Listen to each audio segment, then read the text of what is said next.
Rodney, are we ready to look at Mid-South Wrestling, episode 280? 280. We begin the program with Boyd Pierce and Cowboy Bill Watts. And today on the program, by just tremendous demand, people have demanded the Mid-South Tag Team Championship on the line, and people have requested two, not one, but two referees as the Guerreros face the Rock and Roll Express. However, based on previous shows, we didn't even know they were wrestling each other. But anyway, that's beside the point. Also on the program for the North American Heavyweight Championship, it will be Brad Armstrong defending the title up against Ted DiBiase. And, of course, they talk about last week's Athlete of the Year with Jim Duggan. And then we go to the ring with Jim Ross and Hacksaw Jim Duggan dressed in a tuxedo. And, of course, after the show, he will be parking cars, or at least getting people's cars back. Anyway, so I have to admit, his girlfriend at the time, now wife, I'm sure, Punch, was dressed just fantastic. Looking good. And, of course, he's talked about DiBiase was talking about last week. He couldn't dress up. They gave him those cufflinks. And what would you give cufflinks to him? And, of course, Duggan came dressed in his tuxedo and decides at this point it's time to show true class by giving Punch some roses. I think a very class act. Class act, I say, in all of this. All of a sudden, here comes Ted DiBiase, Steve Williams, and the General, Skandar Akbar, to crash the party, if you will. Brent, what do you think about this? I thought it was great. I thought the way they did it was great. I think the pulling the ball bat from the Rhodeses was tremendous. It was, to me, it was a great put together. I thought it was all good. Jack? Yep, same here. Storytelling, from cufflinks, where you go from cufflinks. Well, now they're showing you where you go from cufflinks. And I loved how they paint the picture that they were going to get him. And then, of course, out of the flower box comes the bar. And, of course, then Bill Watts has to come back and explain the story of exactly why he would have to be carrying a bar, because on the subways you have to, defend yourself in New York, which I'm sure the people of New York enjoyed that. Well, he wasn't wrong. In the next match, it is for the Mid-South Tag Team Championship. Two referees, Carl Fergie and Ron West, of course, our father, as Chavo and Hector Guerrero go after the Mid-South Tag Team titles held by the Rock and Roll Express. And in this match, we get to see, of course, everybody says there was heat with Jim Cornette. If there was such heat with Cornette, then why was he back on the show? Here comes Jim Cornette to be the special manager for one night only with the Guerreros. Jack, what did you think about this? I thought it was a good match, considering we had no idea that it was coming. But it was a good match. Good match. I liked the finish. I liked the way they did the Dusty Swerve. I like. You know what I thought about? I loved it. They did it. Did you notice in this match, Rock and Roll did some different spots in this match? I guess the Guerreros called for it, but Robert Gibson doing the thing where he comes in and he does he gets both of the guys and takes them both over at one time with a scissors headlock. I thought was a tremendous spot. They had never done it before on television. At least they hadn't done it.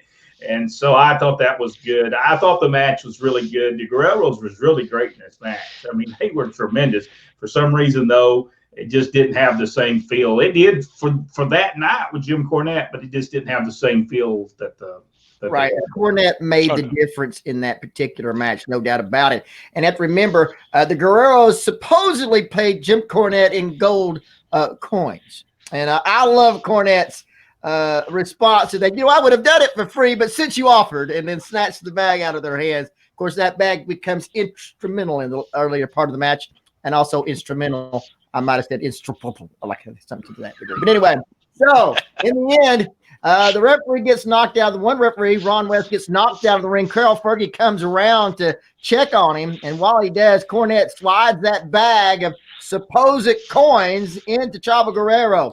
The roll-up comes up. Ricky Morton has Hector rolled up. Chavo Guerrero hits him with the bag of supposed coins, who we found out is washers, over the head with Ricky Morton. Of course, it's the Guerreros supposedly winning the Mid-South Tag Team Championship. However, they come back from commercial, and it's Ron West, always Ron West, messing things up. Said that he actually saw Chavo Guerrero hit him with the bag of washers, and so the titles will go back to the Rock and Roll Express. Tremendous match, more like it. But again, I think the difference in this, to make that personal issue, is Cornette back, and of course, it didn't have the same feel when they had the matches in the arenas. No doubt about that. Now, let's flip the page here. We have. Hey, I have to tell you though, I enjoyed Dad's when he explained. He said, "I took a lick on the outside of the ring." Yes. I thought that was. I liked it. I liked it that he did not come over as if this is something he's used to doing. He didn't do the over rehearsed speech. It was very spontaneous, and his approach of doing it, he's not. He comes over. I'm not used to having a microphone in my face, which he was, and I thought it was done absolutely perfectly. Match number 2 has the Sheik, Hercules Hernandez, and Steve Dr. Death Williams with General Skander Akbar against Josh Stroud and Jimmy Powell. And of course, we learned in this, Bill Watts excited about Josh Stroud heading to the USFL. Jack, how did the USFL turn out? About as well as Josh Stroud did during this match. Other than that, what did you think about the match? Well, I'm surprised that with all that buildup, he didn't run to the ring and change the finish to make Josh Stroud go over. But we know how he likes football players. Yeah, but it's a good match for what it was. What did you think, Brett? Yeah, I thought it was a good match. It was, poor old Josh Stroud. He was so. I mean, they tried to give him stuff, but everything he did looked a little. I don't know. It looked clumsy, I guess would be the word for it. It didn't look fluid. It just and I thought he was spectacular. Somebody just took some time with him, and maybe he would have got it. I don't know. I think so. In the end, it's Steve Williams catching Jimmy Powell with the Oklahoma Stampede. It's Hercules and Steve Dr. Death Williams, the winner of that one. Poor old Jimmy didn't get nothing. No. Josh Stroud got to put some body slams or somebody on something. If he had been a football player, beat Jimmy senseless. And in match number 3, we have the Iceman, King Parsons, against Del VC. Brent, what did you think about this one? I liked it. It did what it was supposed to, get Parsons over. So, Jack. Yep, I agree. Not much to add to that. I think the outfits, if I'm not mistaken, those are made by Olivia, because if they're not, they look awful lot like her staff. Olivia Walker made a lot of wrestlers attire, and I believe this is part of it. In the end, it is Iceman King Parsons coming up the second rope clothesline on Del VC, getting the win in that one. Then it's match number 4, the North American Heavyweight Championship on the line. Brad Armstrong, who has been built up for weeks and weeks and weeks. We've seen tremendous amounts of videos, interviews beyond interviews. It was the greatest buildup of all time as he faced the North American Championship. All of that occurred on the dark matches. On the okay. I see. I'm sorry about that. Yeah. Anyway, as even before the crowd came in. Ted DiBiase, Brad Armstrong, I think really a main event match. I thought it was absolutely outstanding. They had a lot of good things to say about our father Ron West in the match. Brent, what did you think about this? Here's the problem. Here's the problem I have with this, and everybody knows. I won't get into the soapbox again, but let's just be honest with you. They didn't even give Brad Armstrong a chance to put the belt right on. They had a great match. Let's be honest with you. This was a great match, but no rhyme and reason for it. It's just it's amazing of how Bill Watts didn't know Brad. No. And I'm going to tell you what it's come down to. I was thinking about this last week.